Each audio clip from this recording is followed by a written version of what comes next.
है जी। जी राजेश भाई, जमीन से जुड़े गड़बड़चाले का एक आपने खुलासा किया, क्या कुछ ये मामला है, एक बार बताएं। देखिए सर, ये मनोहर लाल खट्टर की जो भाजपा सरकार 2014 से पहले भाजपा के नेता किस तरीके से दूसरे लोगों पे, दूसरी पार्टियों के नेताओं पे, दूसरी पार्टी की सरकारों पर भूमि घोटाले के, मास्टर घोटाले के आरोप लगाते थे और अपने आप को पाक साफ बताते थे। 2014 में जैसे तैसे इन्होंने सत्ता हासिल कर ली। उसके बाद भारतीय जनता पार्टी ने मास्टर प्लान घोटाले करके, भूमि घोटाले करके हरियाणा के राजस्व को करोड़ों का नुकसान पहुंचाया और भोले भाले जमींदारों को, किसानों को लूटने का काम किया है। इनकी बेशर्मी की बात हम करें तो इतने बेशर्म ये लोग हैं कि इनके जो महापुरुष हैं स्वर्गीय श्री दीनदयाल उपाध्याय जी, उनके नाम पे भी ये घोटाला करने से बाज नहीं आ रहे। मामला दीनदयाल उपाध्याय जो प्लॉटेड कॉलोनी की स्कीम है उसका है, जिसको हरियाणा सरकार ने रद्द कर दिया है। रद्द क्यों कर दिया ये बताया नहीं, लेकिन हमने पहले दिन भी कहा था कि जो दीनदयाल जो प्लॉटेड कॉलोनी की जो योजना है, ये सिर्फ भाजपा और संघ के नेताओं को फायदा पहुंचाने के लिए है, जनता से इसका कोई सरोकार नहीं है। और वो बात साबित भी हो रही है।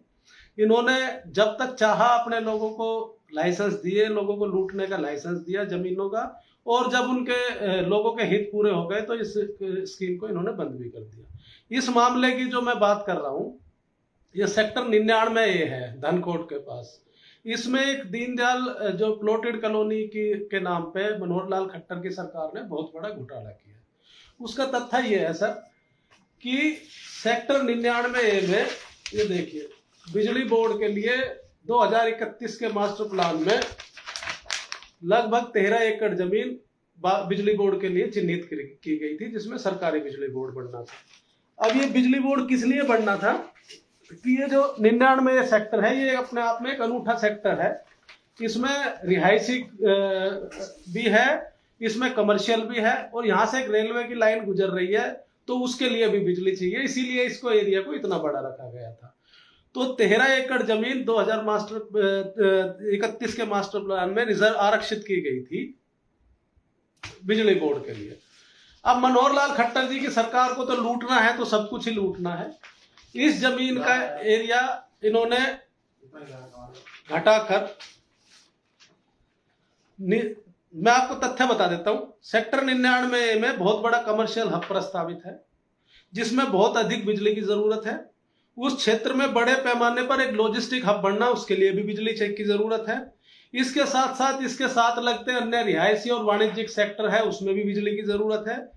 भविष्य की जरूरतों को देखते हुए ही सेक्टर 99 में 13 एकड़ जमीन बिजली बोर्ड के लिए आरक्षित की गई थी 2031 के मास्टर प्लान में, जो 2012 में बना था।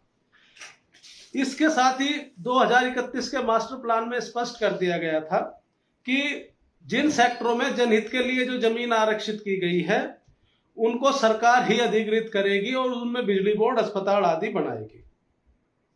अब होता है खेल शुरू। 7 जून 2022 को हरियाणा के town and country planning department ने एक पत्र जारी कर सेक्टर 99 के प्रस्तावित 13 एकड़ जमीन को घटाकर 5 एकड़ कर दिया। 7 जून 2022। इसके पीछे सरकार ने तर्क दिया कि हरियाणा विद्युत प्रसारण निगम लिमिटेड को बिजली घर के लिए 5 एकड़ जमीन की आवश्यकता है, इसलिए इस को घटाया जा रहा है। इसकी आड़ में ये जो 7 जून 2022 का पत्र है, इसकी आड़ में हरियाणा की मनोहर लाल खट्टर सरकार ने एक बहुत बड़ा खेल कर दिया।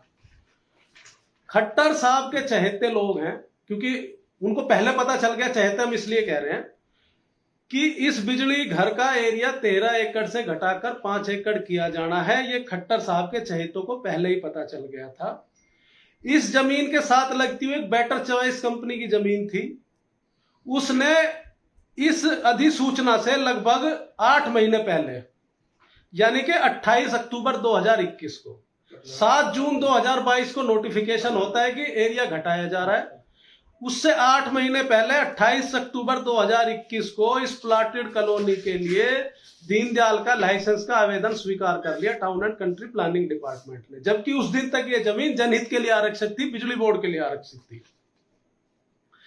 इससे पहले, अब बेटर चॉइस कंपनी मुख्यमंत्री जी की खास कैसे हैं, इस कंपनी को पहले ही पता चल गया था कि यहाँ पे कोई हम खेल करने वाले, हमें लाइसेंस मिलेगा। इसलिए 26 अगस्त 2021 को इस कंपनी ने इस आरक्षित जमीन में से 8 कनाल जमीन यानी कि 1 एकड़ जमीन खरीद ली। यहाँ पे धनकोट में उस टाइम जो जमीन का सर्कल, कृषि भूमि का सर्कल रेट था वो 2.25 करोड़ रुपए के करीब था। लेकिन बेटर चॉइस कंपनी ने यहां भी खेल किया, इस जमीन को मात्र 1,11,07,500 रुपए में खरीद लिया। यानी कि जिस जमीन की कलेक्टर रेट ही 2.25 करोड़ रुपए से ऊपर का था, उस जमीन को मात्र 1,10,00,000 रुपए में इस बेटर चॉइस कंपनी ने खरीद लिया।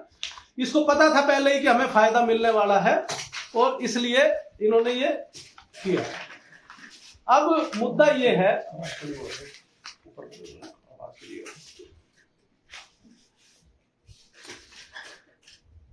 इस जमीन का कलेक्टर रेट 2 करोड़ रुपए प्रति एकड़ था।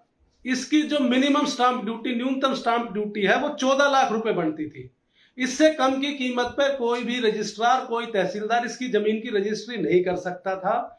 लेकिन फिर भी जो कादीपुर तहसील के तहसीलदार है, उन्होंने 1,11,00,000 रुपए में 7,84,000 रुपए की स्टांप ड्यूटी लेकर ये सेल रजिस्टर्ड कर दी। यानी कि 14 लाख रुपए जिसकी स्टांप ड्यूटी बनती थी, वो जमीन 7 लाख रुपए में।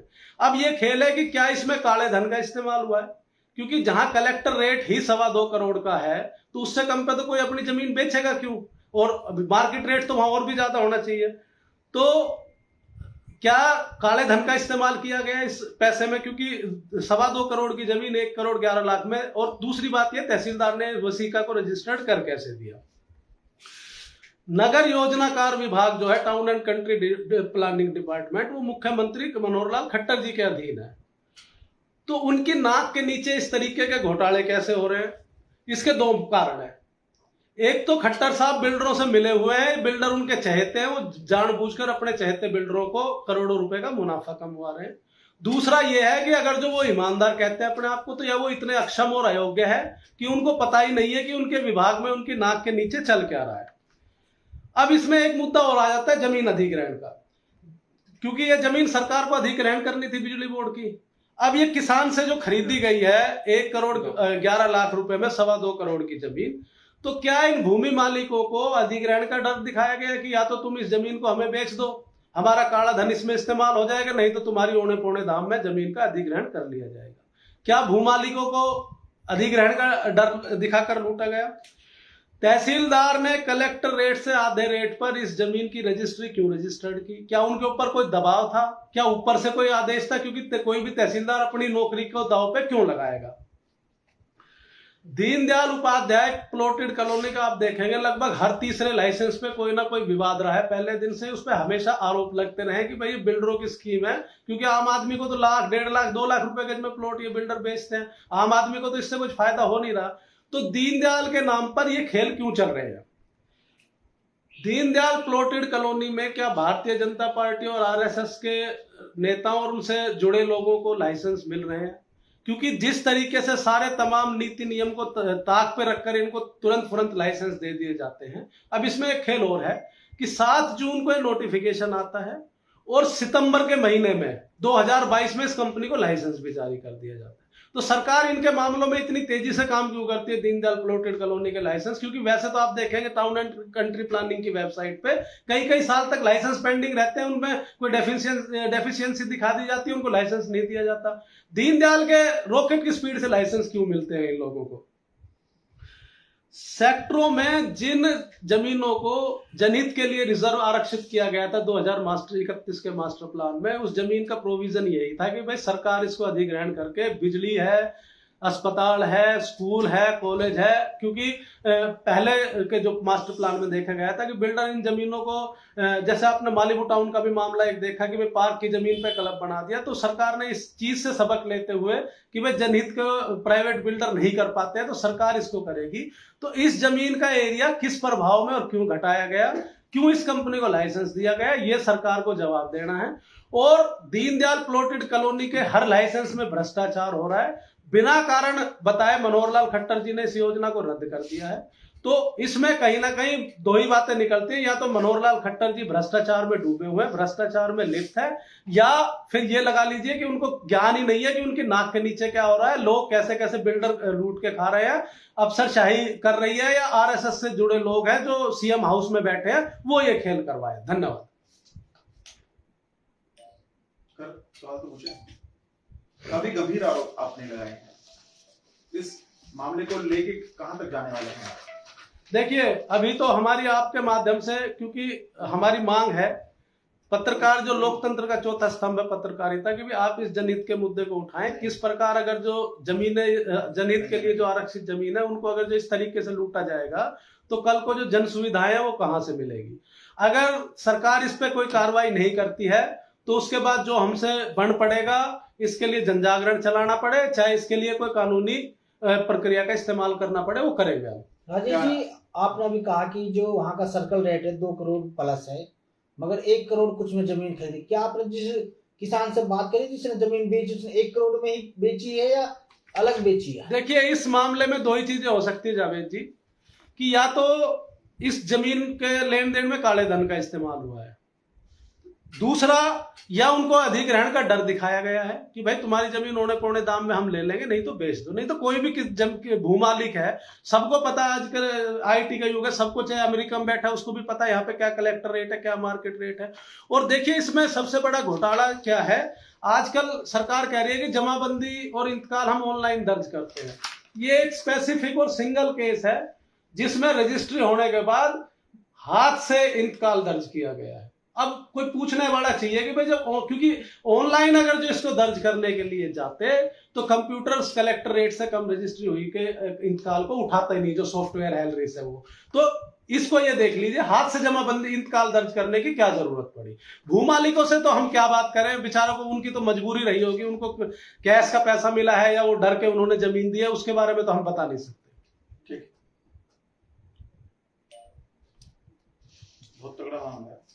ये तो सही बात है, ये तो आपने इंतकाल दिखाया, ये तो और तगड़ा सिस्टम है। ये मैंने आपको दे दिया। ये तो भाई साहब 200 300 लोग सड़कों पर उतर गए।